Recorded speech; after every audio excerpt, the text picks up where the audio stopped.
So we'll try the second example for percent composition, and this time it's H2SO4, which is sulfuric acid. You can see that you've got SO4 as a polyatomic there, and H2 in the beginning, and you'll remember from Science 10 that if it starts with an H, it's an acid. So H2SO4, sulfuric acid, has H's, S's, and O's in it. So we're going to break that down and figure out the percent composition of each one of those. Now, hydrogen is worth 1 gram per mole. We're always assuming 1 mole when we go forward with this so that we can use the molar mass.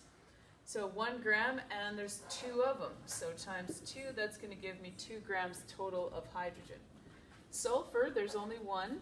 And we would look up on the periodic table, and you've probably got one in the back of your book, or if you've got another copy that you use, whatever works. So we've got 32.1 grams and only 1, so we'll just bring the 32.1 grams over here.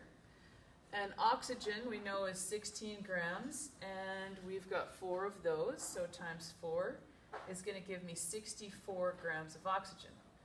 So I tally these up. Looks like there's a 0.1 here, and then a 2, a 2, and a 4, so an 8, 3 and 6 is 9. I get 98.1 grams as my total.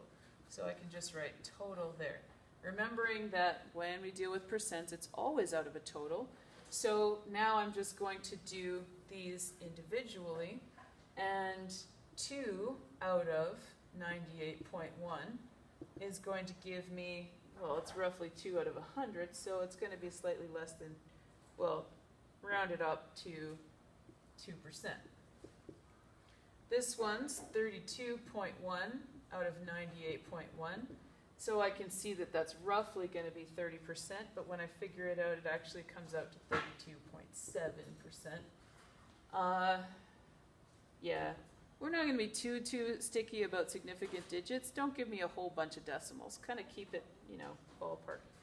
And the last one, I've got 64 out of 98.1, and I could kind of assume that because I've got almost 35% taken care of here, this should be about 65%, since it's out of something that's almost 100. Yep.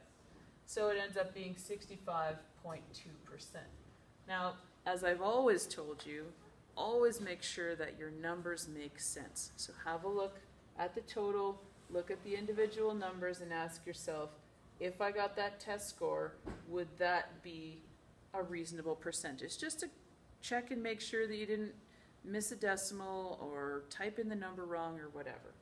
Right? So we have identified the individual elements, we've assigned their molar masses, we've multiplied by how many there are to give us the total mass within 1 mole of the substance, and then we've added all those together to get the total mass of the substance, 1 mole of it, and then we've made fractions to show what percentage each one of these is. So hydrogen, sulfur, and oxygen give you these percents, and that should add up to at least really close to 100%.